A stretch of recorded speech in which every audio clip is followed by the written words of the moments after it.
Fentanyl is absolutely devastating. We are in the deadliest moment of the deadliest drug epidemic in American history. I won't forget this, why do I regret this? In my mind reckless, thoughts are feeling endless. Sitting up, I'm breathless, anxiety's infectious. I feel so defenseless, betrayed and embarrassed. I hate being open, I hate being broken. I feel like an ocean filled up with emotion. Anger ain't a potion, rub it on like lotion. I can feel it soaking, reopen, the scars have awoken. I can't move on till I let go. I feel so lost, never at home. The mere end of an ink pen is enough to kill you. We're talking about just a chemical drug that is 50 times more potent than heroin. And what the drug traffickers are doing is putting it in all kinds of products. They're putting it with cocaine, they're putting it with marijuana. Hello, lovelies. It's Lady Curious back with another true crime story.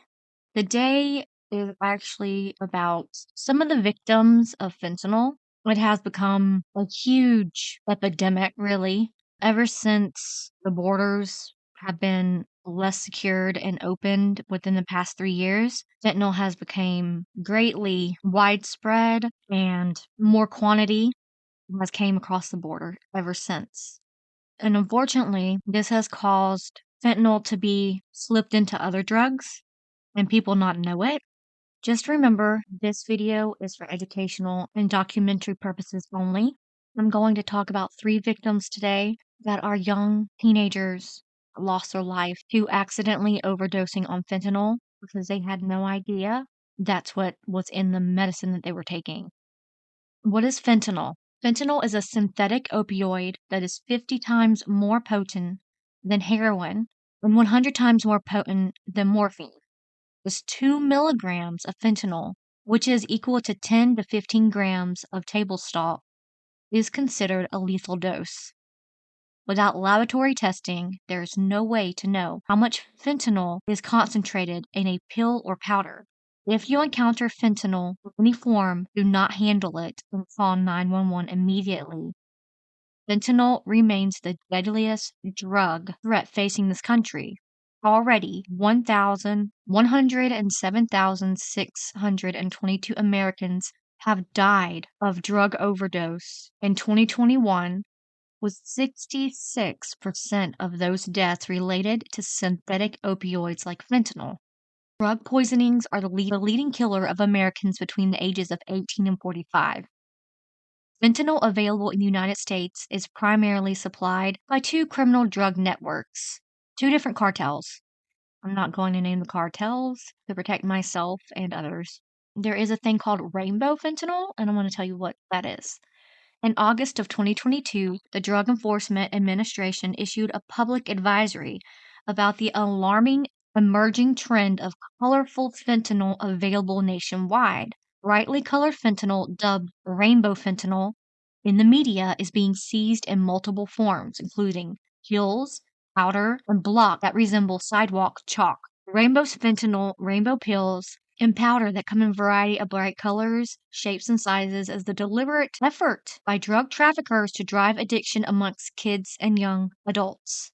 The men and women of the DEA are working very hard to stop the trafficking of this rainbow fentanyl and defeat the Mexican drug cartels that are responsible for the vast majority of the fentanyl that is being trafficked in the United States. Despite claims that certain colors may be more potent than others, there is no indication through DEA's laboratory testing that this is the case. The deadly drug fentanyl has increasingly made its way into the United States drug supply, experts say in large part due to dealers deceiving buyers into believing that they are buying other popular, less lethal prescription medication. Fentanyl is so potent that teens, particularly teens who have never used an opioid before, have no tolerance to them, can die really quickly. We're talking within seconds to minutes. CDC indicates that the most common place where teens overdose is at home. A modern challenge is further putting children at risk, social media. A lot of teens actually buy their drugs off of social media now, including platforms like Instagram, Snapchat, or TikTok. And that makes this a lot more challenging because often This is happening without parents or other people knowing about it. In addition to wanting to experiment with drugs, experts say there are other key reasons why teens turn to pills. About 2 out of every 5 teens who overdose has a history of struggling with depression, anxiety, or other mental health problems. And in many cases, these problems have gone unaddressed. It is critical that parents talk to their teens about fentanyl and approach the conversation in a spirit of curiosity, asking thoughtful, open-ended questions about their knowledge of the drug, and do more listening than lecturing. Parents should also seek to create a safe space where teens can confide in them if they're facing mental health or substance abuse problems. It's a little bit about fentanyl. Throughout this, there will be more information about fentanyl through each case that I read. This is not a deep dive. This is more of just an overview of some teens that unfortunately have become victims of these counterfeit pills, and they're thinking that oxycodone or something else, but they have no idea that there's fentanyl in it, and they take it thinking it's safe, and they end up passing away, and it breaks my heart. The first person I'm going to be talking about is Mia van Hooton. She is 16 years old. She died of fentanyl poisoning in May of 2021. And her mother, Tasha Van Hooton, who has been left emotionally drained, and on top of that, fighting the stigma of her daughter's death and sharing the story so that no other parent will have to suffer the same agonizing loss. The numbers say parents should listen to Van Hooton's stories. According to the Colorado Department of Public Health and Environment, fentanyl death rose by 70% in Colorado from 2020 2021. The total count of drug overdose deaths due to synthetic opioids mentioning fentanyl in Colorado was 1,452 during both years. Stay up to speed. Friday of comparison, only 379 people died in 2011 from an overdose involving opioids in Colorado, about 13% involving fentanyl. But in 2021, more than 1,200 people died from an opioid overdose in Colorado, with 72.5% involving fentanyl. A single innocuous pill laced with fentanyl killed Mia, raising an obvious lesson. Parents must be clear in telling their children to never trust a pill that someone hands them. Parents can't overstate the deadly risk of swallowing a pill of unknown origin. Fentanyl is such a problem nationwide that there's now a fentanyl prevention caucus in Congress. Members are doing what Van Hooton does, promoting prevention and awareness to better understand the threat of fentanyl in communities across America. Van Hooton is a fentanyl awareness ambassador. When she has the emotional energy and encounters someone who needs to hear the story, she'll go into awareness mode and share all the pertinent details, facts, statistics, including 2 important points she believes could have saved her daughter's life. Now, what happened to her daughter was a travesty. I'm just going to touch on it a little bit. Supposedly, she was given something at one of her friend's house and she passed away. And a person actually brought her dead body over to her mother's house and put her in bed and acted like, oh, well, I didn't have nothing to do with it. She died at home. Yeah, so it's crazy. I'll get more into that though. This is something her mother wrote. I'm going to read it just how she wrote it, and it's in her perspective. She writes, "My name is Tasha. At the age of 18, I was blessed with the greatest gift I could have asked for. My amazing daughter Mia was born.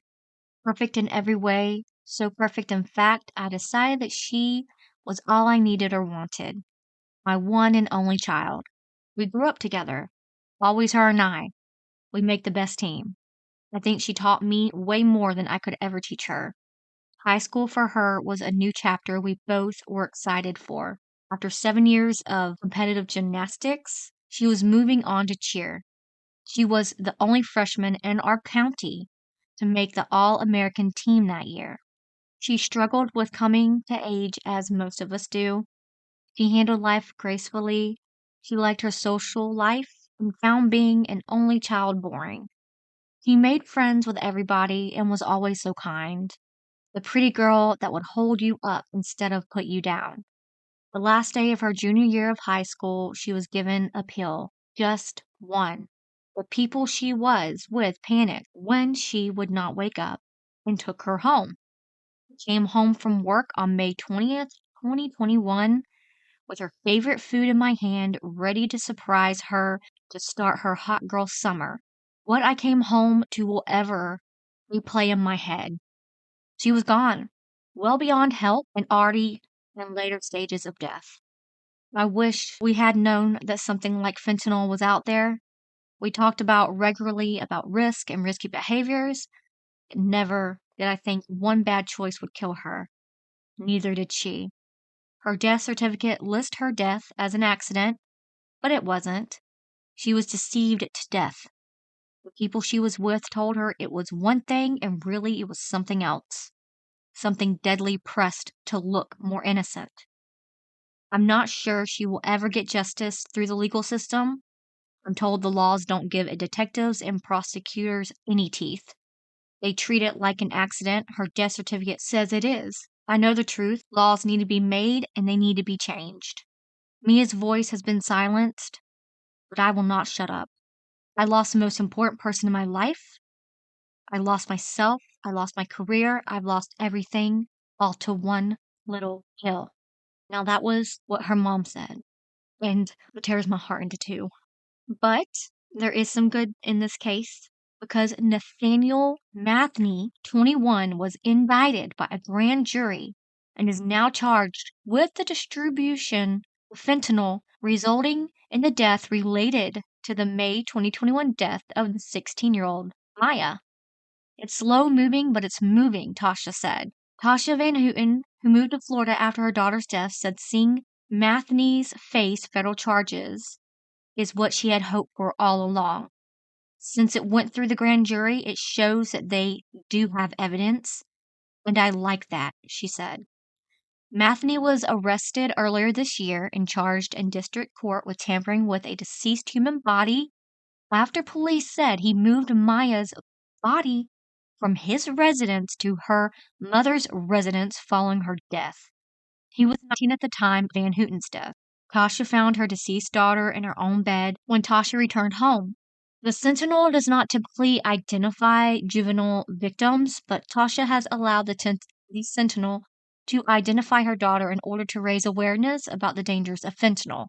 Mathney faces charges in the same case in separate courts because in 2021, at the time of Van Hooton's death, there was not a charge for distributing fentanyl, resulting in death at the state level.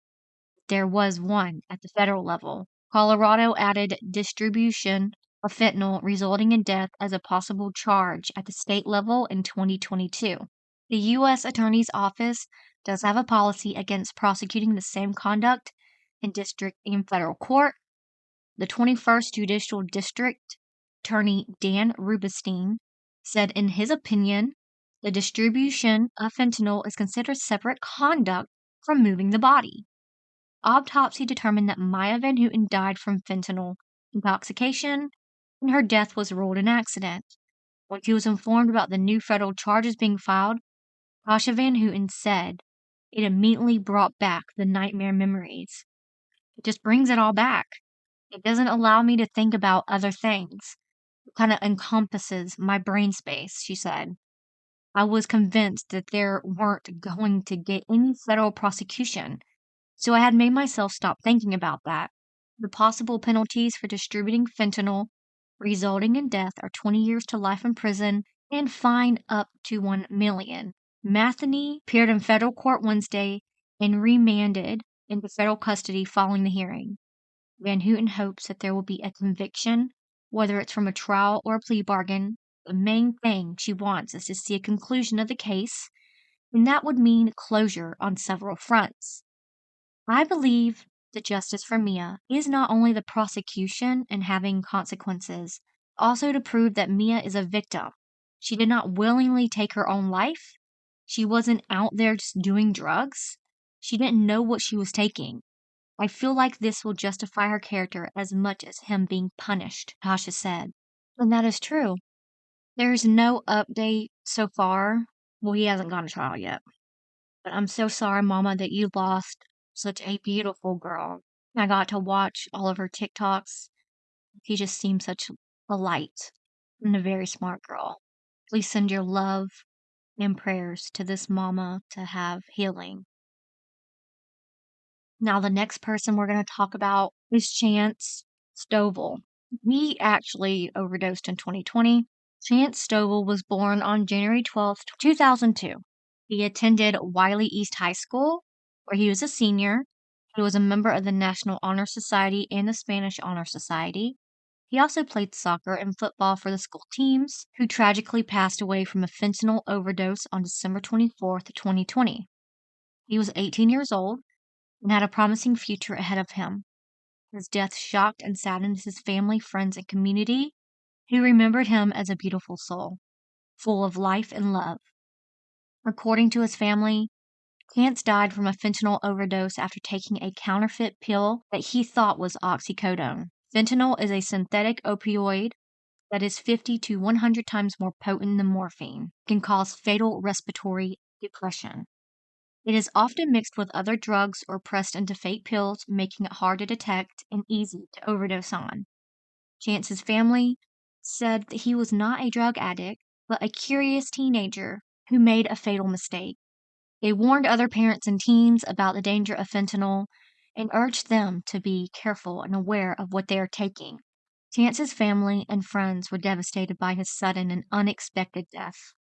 They described him as a kind, generous, and funny person who always had a smile on his face and a hug for everyone. He loved music, sports, video games, and spending time with his loved ones. He had a passion for learning and was an excellent student. He had many goals and dreams that he wanted to pursue. His family and friends organized 2 fundraisers on GoFundMe to help with his funeral and memorial expenses. The Stovall family of North Texas is grappling with profound grief following the sudden and tragic loss of their teenage son to fentanyl overdose, shedding light on the ongoing dangers posed by this potent synthetic opioid. The Dallas office of the DEA said the work to raise awareness of the dangers of fentanyl continues. This came after the North Texas family spoke out on the sudden loss of their teenage son. That past tense will never fit for a parent describing their child. Robbie Stovall said every part of his son Chance still feels so present. He was full of joy, always happy, just very athletic, very outgoing. Seeing photos of my son walking into his room, and he's not there, was heart-wrenching. You know that Nationwide has a problem, but you don't know how big of a problem until it personally affects you. Eduardo Chavez is special agent in charge of the DEA Dallas Fentanyl, said that fentanyl is the deadliest drug I have ever seen in my career. Chavez said more than North Texas know about the drug lethality, but the packaging of fentanyl in a form that may look like something else continues to concern law enforcement. Pills and tablets are very disarming to our society, Chavez said. There have been several high-profile arrests and convictions in recent months of a North Texas dealer selling fentanyl-laced pills to middle and high school-age students. It's in every school. It's in every neighborhood. Stovall said he doesn't know how his son got a hold of the pill laced with fentanyl. Thinks he was simply experimenting. A mistake he said his son will never get to learn from. He hopes sharing his family grief and Chance's story will help save at least one life. If it takes losing my son to help another family right now, that's what we have to do. Like I said, be careful. I know there are younger people and teens that watch and listen to my channel. Be careful. You might look at the pill and think, oh, it's an oxycodone. Or, oh, it's a muscle relaxer. And because you can easily look at the markings on the pill and then just Google it and then it'll tell you what it is. But this doesn't have to be true. Wherever your friend got this pill, they could have got it from a different drug dealer that knew it was fake. There are really bad people out there in this world. Please be careful. The next person I'm going to talk about is Zach Durer. He passed away in 2020, 2 days after Christmas. Chris, his dad, went into his son Zach's bedroom in their home near Sacramento, California. The accomplished student, school theater actor, and athlete was unresponsive at his desk. His head was laying on his arm. I could feel before I even touched him that something was horribly wrong. said Chris. Chris, who was retired from the Air Force, said his first aid training kicked in, and he immediately began CPR, instructing another of his sons to call 911. I will never forget the shock of our son Sam's face when he came to bring the phone in, seeing his lifeless brother on the floor, said Chris. Chris's eyes filled with tears as he sat next to Zach's mother, Laura, inside their son's former high school theater classroom, recounting to CNN the tragic day that shattered their lives. Medics arrived at the home and began trying to resuscitate Zach, but they stopped after a mere minute. They looked at me and said, "I'm sorry." And I refused to accept that, said Chris. It was something that I adamantly could not accept. He grabbed a medic's defibrillator and resumed CPR, desperately trying to revive his son, and begged the medical personnel in the room to help. And when they didn't, said Chris, I started trying to talk to Zach and begged him, "Don't go, come back. Please come back, do not go." One of the first responders eventually pulled Chris away, gently telling him it was time to let go. And that was my all-time low in my life, he said. I lost it there and I cried inconsolably. The couple's daughter called Laura and told her to get to the house as Zach was in trouble. But when she arrived, seeing the family in the driveway and no ambulance at home, Laura feared the worst. I walked up, Laura countered, and Chris said, "Our baby is gone." The Placer County coroner soon arrived and spent several hours looking around the home and examining Zach's room. They eventually came downstairs and told Chris and Laura the cause of death was a mystery, but they were ruling out suicide. The medical examiner said that they had two initial theories: an undetected medical condition or fentanyl. Chris and Laura said the possibility of Zach dying from fentanyl spiraled them into debilitating confusion as they tried to process the theory. Chris said he knew fentanyl was some kind of powerful synthetic opioid, but that he would never imagine it would be in our home, let alone be in Zach's body. Laura said it felt like someone was speaking a foreign language to her. Why would they even speculate that, she said. Zach doesn't use drugs. Zach's a great kid. How would he even get a hold of it? After examining Zach's phone, investigators found their answers. In December of 2020, following the months of the pandemic lockdowns, remote learning, and severe disruption and stress placed upon children, Chris said, a local shopping mall had finally reopened. Using the popular social media app Snapchat, Zach and a friend contacted a drug dealer who was advertising various products that was selling near the mall's food court. The teens purchased what they were told was a prescription pain reliever Percocet. They were duped, Chris said. They were not sold that. They were instead sold a counterfeit pill. Investigators determined the pill in fact contained fentanyl. In Zach Duerer's case, his parents said there were no warning signs and they can only speculate why he sought out the prescription drug Percocet. They think pain management may have been a possibility. Zach was a recognized and respected multi-sport athlete, his father Chris said, and maybe taking a pharmaceutical opioid like Percocet to manage a moderate amount of pain can give you a good workout without feeling the pain, but we don't know.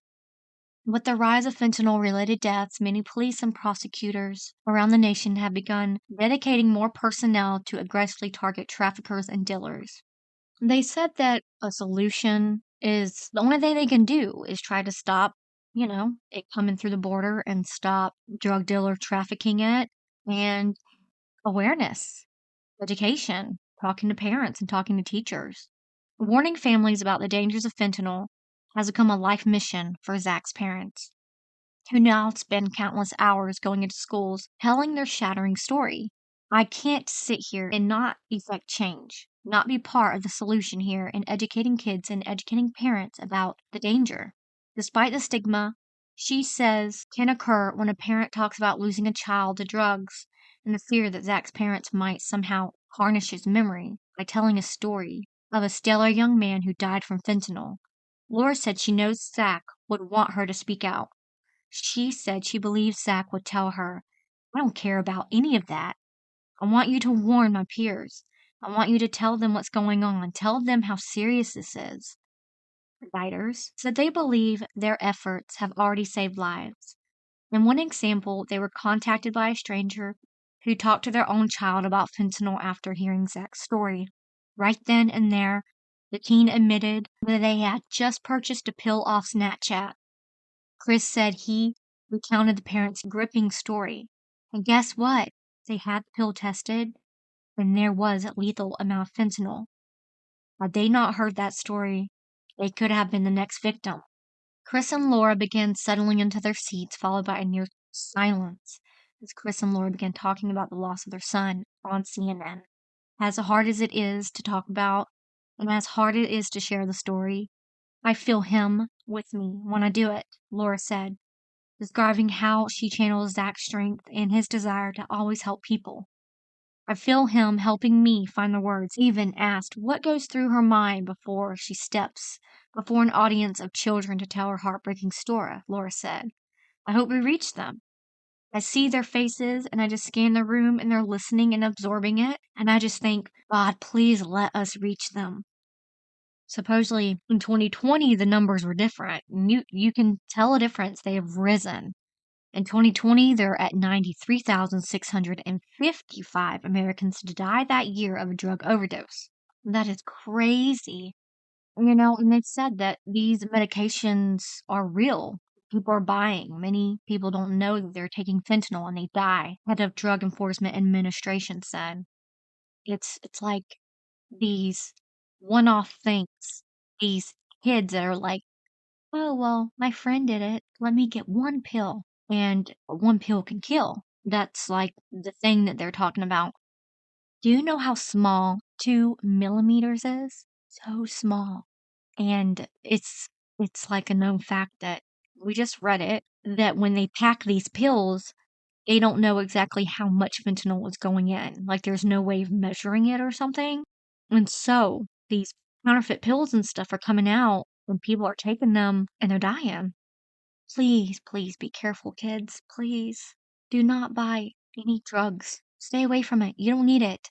It's stupid. This is a very short video. I'm sorry, but it is. But my thoughts that it's lately a lot of kids.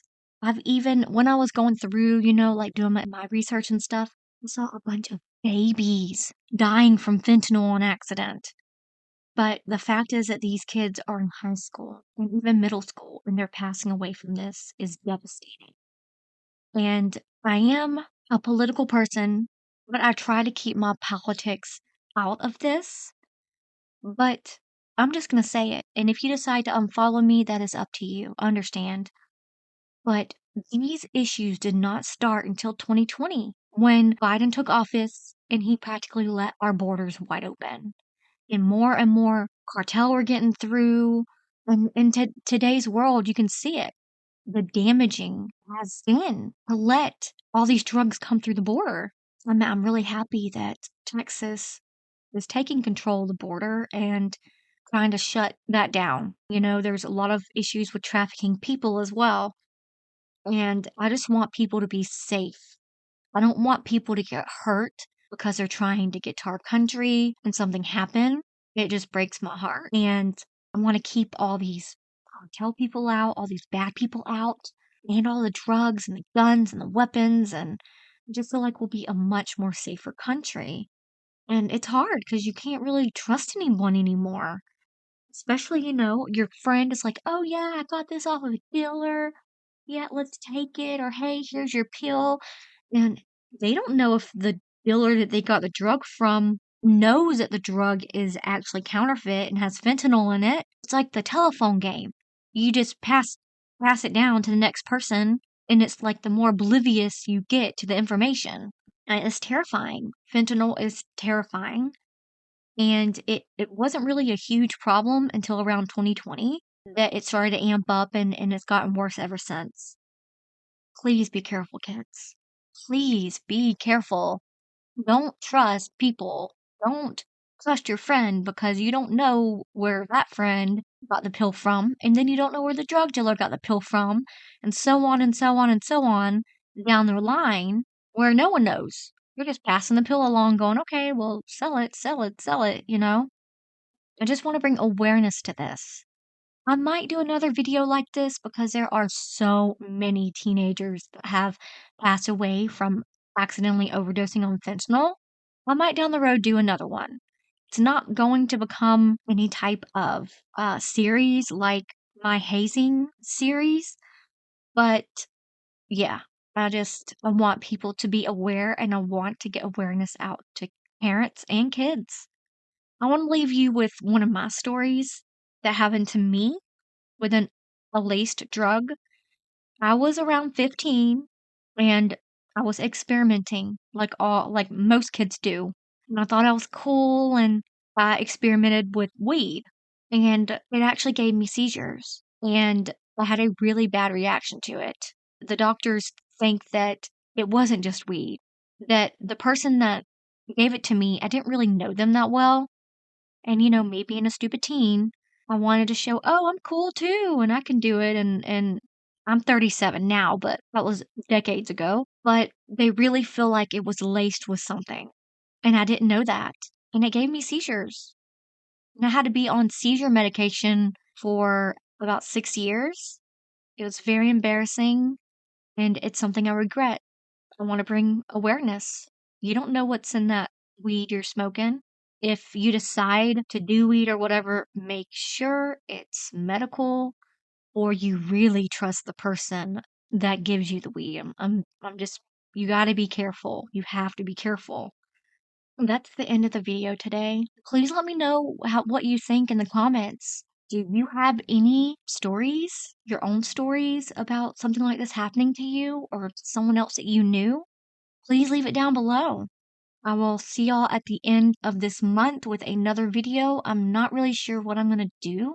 We will see though. I have been thinking it might not be this month, but it might be next month. I was thinking about doing the serial killer that is active right now. I want to say in Austin. There's been like 7 or 8 men found dead in a lake somewhere. So that probably will be next month's video. But I will try to get a smaller video out at the end of this month for you guys. I love y'all so much. Please like and subscribe and stay safe. Fentanyl is an opioid, and what that means is it's a painkiller. In its pharmaceutical form, when it's produced by pharmaceutical companies and approved by the FDA, it's used for acute and chronic pain. Unfortunately, when we're talking about fentanyl from an overdose perspective, we're mostly talking about illicit fentanyl. And this is fentanyl that is produced by drug cartels and used for money-making purposes, not for healthcare. As little as 2 milligrams can lead to death. If 2 milligrams could kill someone, why would it be in these drugs? Like, why would a drug dealer who's trying to make money put it in drugs if it could kill their customer? So unfortunately, that is all about business, right? So they want it, fentanyl is cheap to produce, and if you can put in a tiny amount of something and produce a big high, then you can make a lot more money. Originally, we were seeing fentanyl flown in from China. That's where a lot of the component chemicals are manufactured. But more recently, the fentanyl components are being sent to Mexico, where they're being manufactured there and driven across the border through border checkpoints. And those drugs are coming all across this country, including here to North Carolina, and they are absolutely devastating people. I call it the devil. I mean, it has no boundaries. No. It doesn't care what color you are, what race. I mean, it doesn't care if you're male or female or rich or poor. It doesn't matter. It's once it comes for you, it's got you. And it calls your name. It calls your name, And there's no going back.